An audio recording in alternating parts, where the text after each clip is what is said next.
दोस्तों पिछली बार जो मैंने वीडियो अपलोड किया था लाइकोपोडियम के बारे में, उसमें हमने बात की थी लाइकोपोडियम के स्टमक तक, और आज हम बात करेंगे एब्डोमेन के बारे में। तो लाइकोपोडियम एब्डोमेन के डिसीजेस के लिए भी एक बहुत अच्छी मेडिसिन है, और इसके जो पेशेंट होते हैं उनको फ्लैचुलेंस बहुत ज्यादा बनती है, गैस की बहुत प्रॉब्लम होती है, हिंदी में जिसे अपान वायु कहते हैं, बहुत ज्यादा गैस पास होती है उनकी एनस से, और इसके कारण उनका जो एब्डोमेन है वो डिस्टेंडेड रहता है, पेट बहुत फूला हुआ लगता है। मैंने पिछली बार भी आपको बताया था कि कई बार इसके जो पेशेंट होते हैं उनको एक दो निवाले खाने के साथ ही बहुत ज्यादा भूख लगने लगती है। हेपेटाइटिस के केसेस में इसका बहुत अच्छा रोल होता है। इसके जो पेशेंट होते हैं उनका लिवर जो होता है वो कंजेस्टेड होता है, बहुत ज्यादा उनको कभी कभी पीलिया भी देखने को मिलता है, और बहुत ज्यादा पीलिया होता है। उनका स्क्लेरा जो है, आंखों का ये जो सफेद हिस्सा होता है उस पर बहुत ज्यादा पीलापन दिखाई देने लगता है। तो इस तरह के जो केसेस होते हैं उसमें बहुत ज्यादा इंपॉर्टेंट एक मेडिसिन होती है लाइकोपोडियम। और जैसा कि मैंने पिछली बार भी आपको बताया था कि चूंकि ये राइट साइड की मेडिसिन है तो शरीर के दाहिने हिस्सों पर इसका ज्यादा प्रभाव देखा जाता है। इसके आगे जब हम एब्डोमेन में पहुंचते हैं तो लाइकोपोडियम जो है वो बच्चों में होने वाले पेट दर्द की भी एक बहुत अच्छी दवा है, और खास तौर से तब जब उनको गैसियस प्रॉब्लम के कारण पेट दर्द हो रहा हो, यानी कि बच्चों में जब कोलिक होता है उसके लिए लाइकोपोडियम एक बहुत अच्छी मेडिसिन मानी जाती है। इसके साथ ही मैं आपको यहां पर एक शॉर्ट नोट के रूप में बताना चाहूंगा कि बच्चों में होने वाले पेट दर्द के लिए सेना, यदि उनको गैस से प्रॉब्लम हो रही है तो उनको सेना SENNA ये जो एक मेडिसिन होती है ये भी बहुत अच्छी मेडिसिन होती है।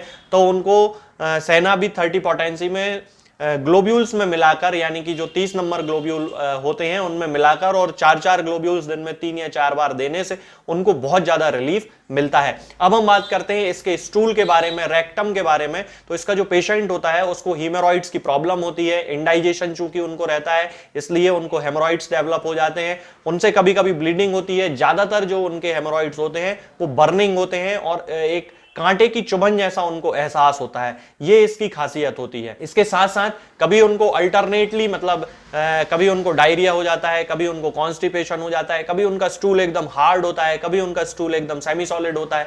तो ये जो सिम्टम्स होते हैं ये लाइकोपोडियम में खास तौर से देखे जाते हैं। अब हम बात करते हैं इसके यूरिनरी सिम्टम्स के बारे में। तो लाइकोपोडियम जो है वो रीनल स्टोन के लिए, यानी कि किडनी की पथरी के लिए एक बहुत ही अच्छी, बहुत ही शानदार मेडिसिन है। और इसकी जो खासियत है वो ये है कि यूरिन में रेड कलर के सेडिमेंट्स दिखाई देते हैं, ब्रिक रेड कलर के सेडिमेंट्स आते हैं कभी कभी, और ये इसका एक बहुत इंपॉर्टेंट सिम्टम होता है। राइट साइड की किडनी में होने वाली पथरी के लिए भी लाइकोपोडियम बहुत इंपॉर्टेंट और बहुत अच्छी मेडिसिन है। इसका यूज बहुत सारे केसेस में किया जाता है, और कई सारे केसेस में लाइकोपोडियम 1M और 10M के सिंगल डोज से ही 6, 7 और 8, 9 mm तक की जो पथरी होती है वो पूरी तरह निकल जाती है क्रश होकर। इसके आगे जब हम बढ़ते हैं तो आपने देखा होगा कि कई बार बच्चे जब सुबह सोकर उठते हैं तो वो यूरिन नहीं जाते हैं, और यूरिन के हिस्से को पकड़कर, यानी कि मेल है तो पेनिस को पकड़कर और फीमेल है तो छोटा बच्चा है तो वेजाइना को पकड़कर रोते हैं।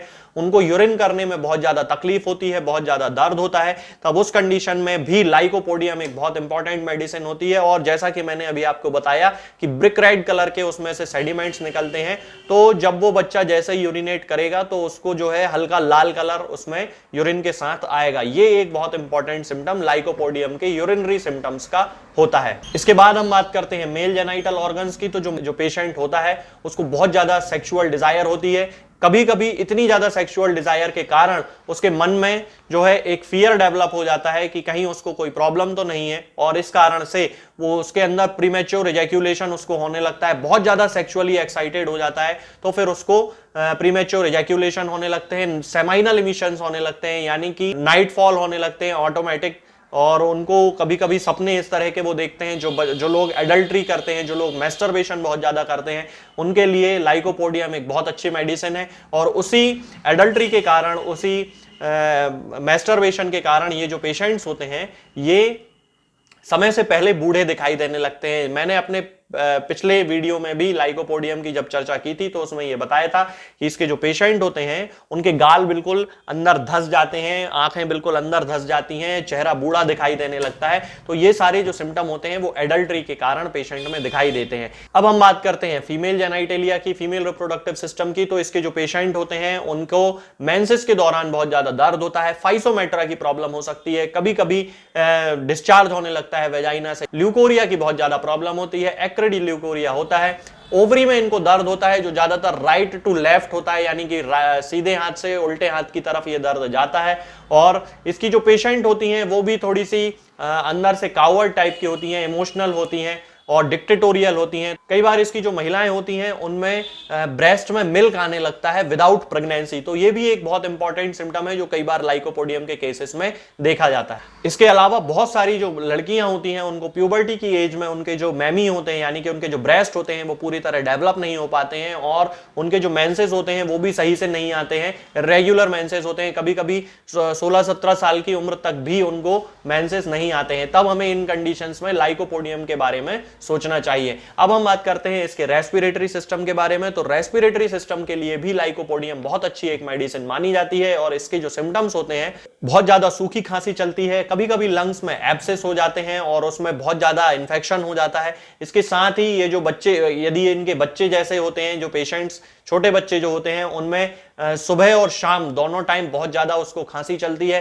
खास तौर से शाम को 4 बजे से, मतलब दोपहर में 4 बजे से लेकर रात को 8 बजे तक उसको बहुत ज्यादा एग्रावेशन होता है, खांसी बहुत ज्यादा चलती है। धीरे धीरे फिर उसकी खांसी कम होने लगती है। कभी कभी इसमें ड्रोसरा जैसा सिम्टम भी देखा जाता है कि ये जो बच्चे होते हैं वो जैसे ही लेटते हैं और उनकी खांसी थोड़ी सी बढ़ जाती है। इसके अलावा उनको, चूंकि लाइकोपोडियम जो है उसको गर्म चीजों को खाने पीने से उसको अच्छा महसूस होता है, तो खांसी में भी गर्म यदि वो कोई ड्रिंक पीता है, कॉफी पीता है, तो उसको थोड़ा सा रिलीफ मिलने लगता है। इसके अलावा लाइकोपोडियम के जो पेशेंट्स होते हैं उनमें ज्यादातर ट्यूबरकुलोसिस और हाइड्रोन्यूमोथोरैक्स या न्यूमोथोरैक्स की प्रॉब्लम भी कई बार देखी जाती है, तब उन केसेस में भी हम लाइकोपोडियम का बहुत अच्छे से यूज कर सकते हैं। इसके अलावा जब हम हार्ट की बात करते हैं तो उसमें पेशेंट में पाल्पिटेशंस बहुत ज्यादा देखने को मिलते हैं और खास तौर से जब वो पेशेंट राइट साइड की करवट पर सोता है तब उसको बहुत ज्यादा पाल्पिटेशंस होते हैं और ये पाल्पिटेशन जो है वो उसके सेक्सुअल एक्सेस के कारण डेवलप होते हैं, क्योंकि उसका जो शरीर होता है वो अंदर से बहुत ज्यादा कमजोर हो जाता है। आयोर्टिक एन्यूरिज्म के केसेस भी कई बार लाइकोपोडियम में देखे जाते हैं। इसके बाद जब हम एक्सट्रीमिटीज पर आते हैं तो इसके जो पेशेंट होते हैं उनको हाथों में, पैरों में बहुत ज्यादा एडिमा देखने को मिलता है, स्वेलिंग देखने को मिलती है। इसके साथ साथ काव्स में, यानी कि पिंडलियों में बहुत ज्यादा क्रैम्प्स की शिकायत होती है, खास तौर से जब वो पेशेंट रात में सोती है या मेल होता है और वो सोता है तो उसको खास तौर से बहुत ज्यादा क्रैम्प्स होते हैं काव्स में, काव मसल में, यानी कि पिंडलियों में, पैर का जो नीचे वाले हिस्सा जो होता है उसका पिंडली जिसको बोला जाता है, उसमें बहुत ज्यादा क्रैम्प्स आने की शिकायत होती है। इसके साथ साथ ही उंगलियों में बहुत ज्यादा दर्द होता है। गाउट के केसेस में जहां पर कि यूरिन में रेड कलर के सेडिमेंट्स निकलते हैं, उन केसेस में भी लाइकोपोडियम बहुत अच्छा काम करता है। क्लॉ हैंड्स हो जाते हैं कई बार पेशेंट के, यानी कि उंगलियां जो हैं वो ऐसे मुड़ जाती हैं, इस कंडीशन को क्लॉ हैंड्स बोला जाता है। पैरों में कॉर्न की भी शिकायत होती है। इस तरह के जो केसेस होते हैं वो लाइकोपोडियम में देखे जाते हैं। अब हम बात करते हैं इसकी नींद के बारे में। तो आपने देखा होगा कि बहुत सारे ऐसे पेशेंट्स होते हैं जो एकदम जब सोकर उठते हैं तो अजीब से डरे हुए से रहते हैं, उनका चेहरा जो होता है वो डरा हुआ महसूस होता है। बच्चे जब सोकर उठते हैं तो बहुत ज्यादा क्रॉस्ड होते हैं, बहुत ज्यादा रोने लगते हैं, बहुत ज्यादा डरे हुए रहते हैं, मदर को पकड़ लेते हैं, फीडिंग करने का बोलने लगते हैं। इस तरह के जो सिम्टम्स होते हैं ये खास तौर से सोकर उठने के बाद देखे जाते हैं। जब सोता है बच्चा तो सारी रात तो वो जागता रहता है और पूरे दिन में वो सोता है, उसको बहुत ज्यादा दिन में नींद आती है। तो ये जो सारे सिम्टम्स होते हैं ये नींद से रिलेटेड होते हैं। खास तौर से इसके साथ साथ बच्चे जो होते हैं उनको रात में फीवर आने की बहुत ज्यादा शिकायत होती है और इसके कारण वो स्लीपलेस भी रहते हैं।